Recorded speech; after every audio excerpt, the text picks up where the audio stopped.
This video is over lesson 97, Recursive Rules for Sequences, and it is for my pre-algebra classes. A sequence is an ordered list of numbers that follows a pattern or rule. Now when we say an ordered list, ordered here means that there's going to be something that's first, something that's second, something that's third, and so on and so on. So if this is my sequence down here, then my first term is 3, my second term is 6, third term is 9, fourth term is 12, and my fifth term is 15, and it will go on and on and on, following that rule. So we can often symbolically represent this as a sub 1, a sub 2, a sub 3, a sub 4, a sub 5, and on and on and on, where we use what's called a subscript, so it's a number that's made a bit smaller and pushed down to label what position the term is in the sequence. So a sub 1 just means that it's the first term in the sequence. A sub 4 means it's the fourth term in the sequence. So if I have a sub n, we need to be thinking of this as some term. Since we don't know what n is, it's just some term. We can also describe this as the nth term. And so later on, if we find out that n is 7, then it just becomes a sub 7, and that will be the 7th term. Or if we find out later that a is 11, it becomes the 11th term. But until then, it's just the nth term. So if we consider for a moment here, then what would a sub n minus 1 be? Well, if n is 7, this would be a sub 7, and then this would be 7 minus 1, so this would be a sub 6. So if this is the 7th term, this is the 6th term. Well, let's consider 10. If a is 10, or excuse me, n is 10, then a sub 10, this would be the 10th term. Well, over here, 10 minus 1 is 9, this would be the 9th term. So while the 6th term comes before the 7th term, the 9th term comes before the 10th term. So this would be the term before a sub n. So whatever that sum term is, this would be the term before it. Likewise then, if I said n plus 1, a sub n plus 1, that would be the term after a sub n. If I said a sub n minus 2, then that wouldn't be the term before, it would be the term 2 spots before a sub n, and so on and so on and so on. So ladies and gentlemen, the title of today's lesson is the Recursive Rules for Sequences. In the past, we've learned how to write an equation for sequences, and the equation that we used back then is what we call the explicit formula. So today we're looking at the recursive formula. So recursive formulas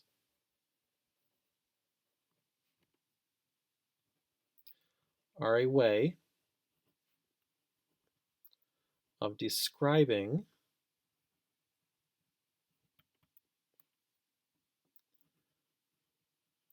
how to find a term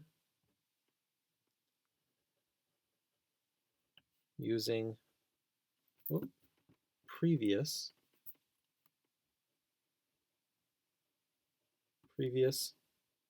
terms.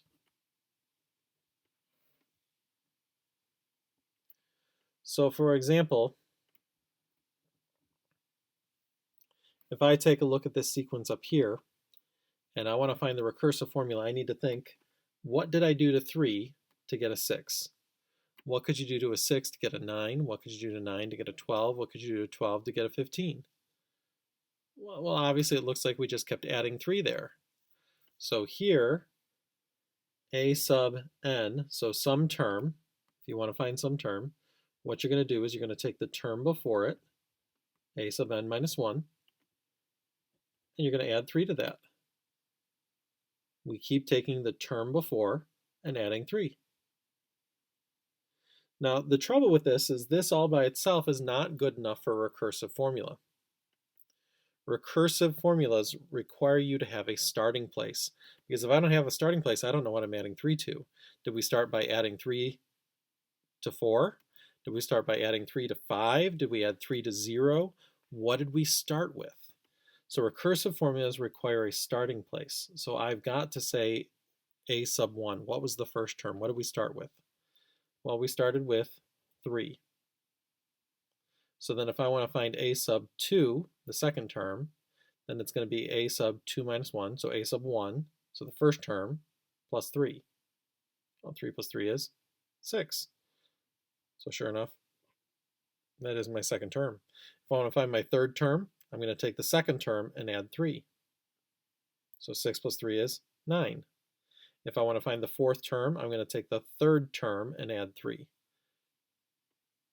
Now, to group these together, we're going to throw a single brace in front of that to say those go together.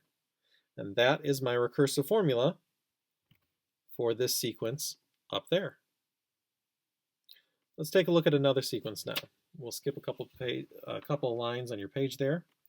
And this time, we're going to start with a 3, and then 6, and then 12, followed by 24, and 48, and so on, so on, so on. So if I wanted to write a recursive formula for this, I need to start with a starting place. So a sub 1 equals 3 again. Now to find a sub n, you need to consider what are we doing to get the next term. So what did I do to 3 to get a 6? What did I do to 6 to get a 12? What can I do to 12 to get a 24? What can I do to 24 to get a 48? Well, it looks like we're taking the previous term and multiplying it by 2. So 2 times the previous term, a sub n minus 1, that would be my recursive formula. We're going to look at another formula, or another sequence, kind of a famous one. 1, 1, 2, 3, 5, 8, 13, 21, 34, and we'll stop at 55 and say, keep going. All right, so if we take a look at this, some of you might recognize this. You've maybe seen it before. Others, this might be new to you. So I would recommend that you pause the video and take a moment and see if you can figure out what's going on here. Well, ladies and gentlemen, this is actually a special sequence. It's called the Fibonacci sequence.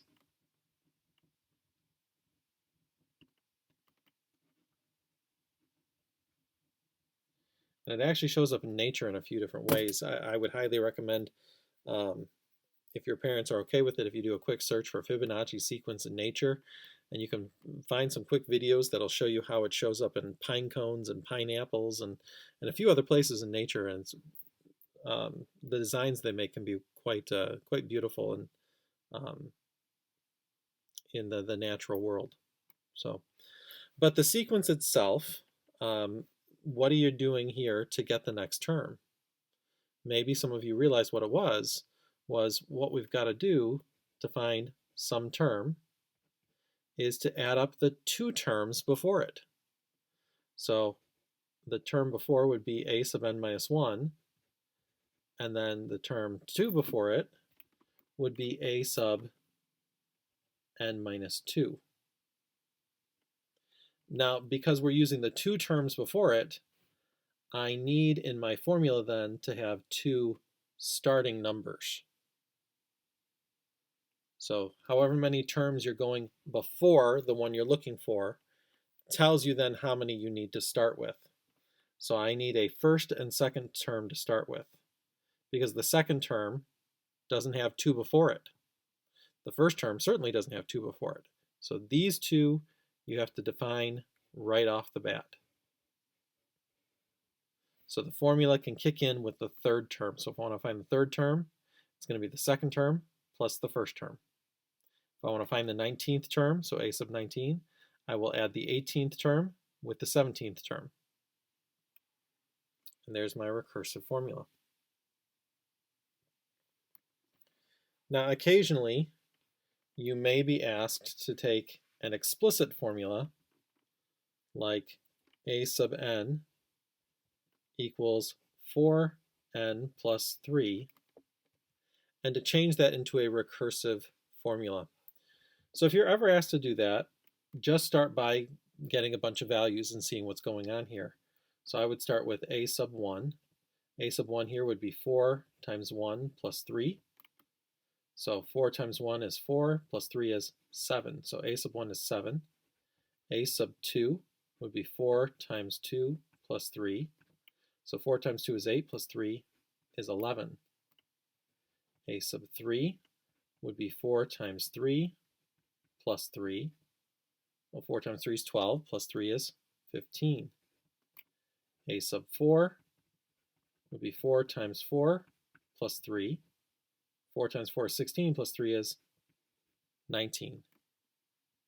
Well, that should be a good little list there. Let's see if we can tell what's happening. So I go from a 7 to an 11 to a 15 to a 19. Well, 7 plus 4 is 11. 11 plus 4 is 15. 15 plus 4 is 19. It looks like we've got a pattern there. So a sub n is going to be the term before it plus 4. Now, since we're going to the term before it, I will need a starting term here. So the first term I have is 7. And there's my recursive formula.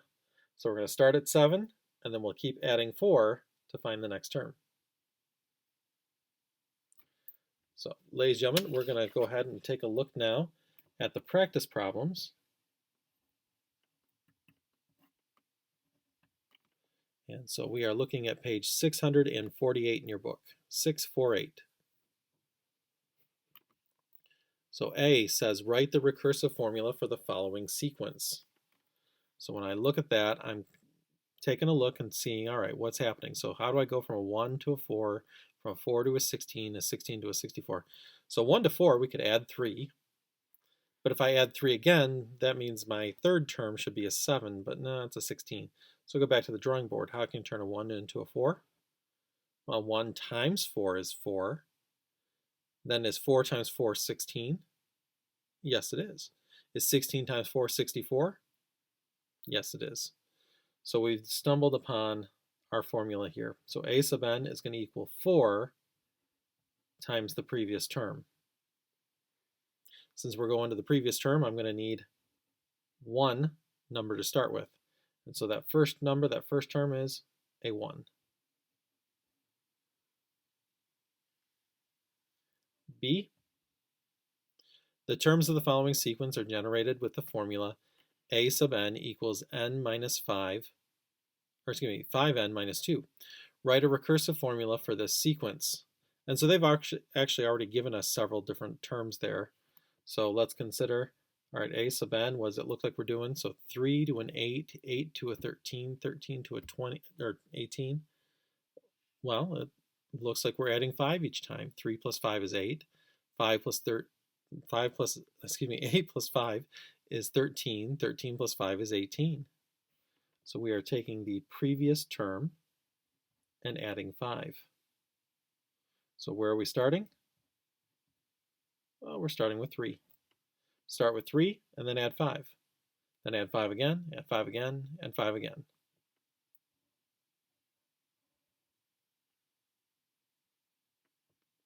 C. One of the terms in the following sequence is 729. Write a recursive formula for the sequence and find the term that follows 729. All right, so first of all, the formula for the sequence. A sub n, so what do I have to do to a 1 to turn it into a 3 into a 9 into a 27. Hopefully we've kind of got that one memorized pretty clearly. We're multiplying by 3 each time. And the first term in the sequence, a sub 1, is 1.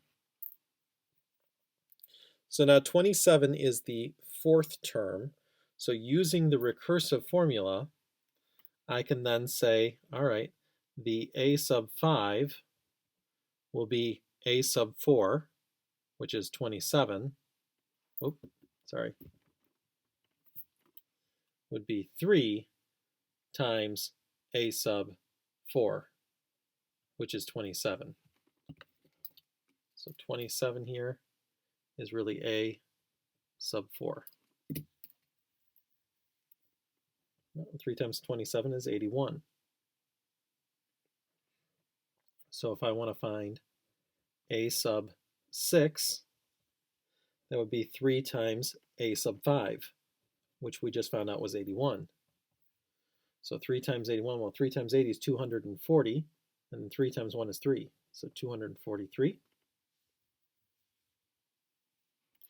All right, we got to keep going.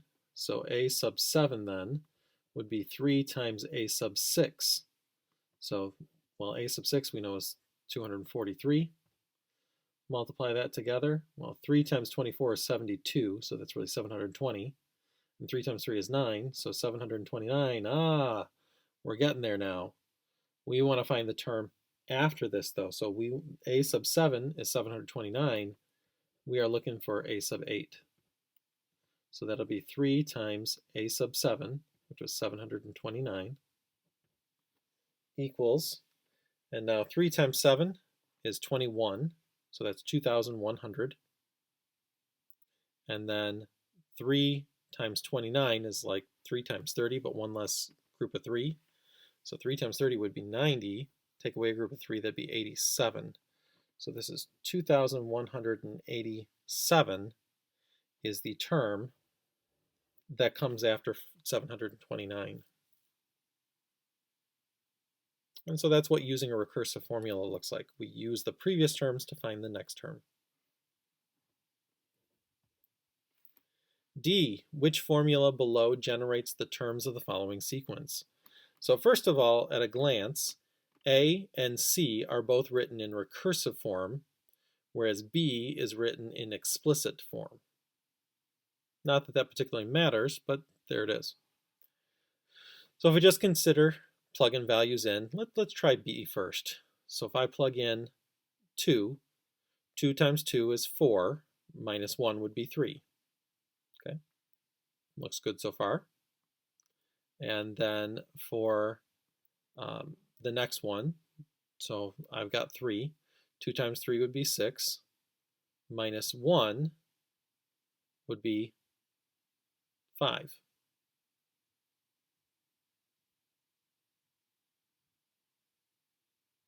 And then for the next term, oh, I'm sorry.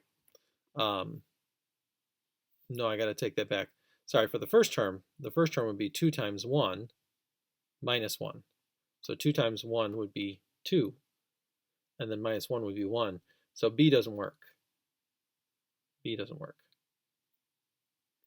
All right, so let's take a look at the two recursive formulas. Both of them say they start at 2, and that is where the sequence starts. That's good. So if we look at A first, A is telling us to do 2 times the previous term and then subtract 1. So if I take the first term, times it by 2, so 2 times 2, and subtract 1 from that, I get 3.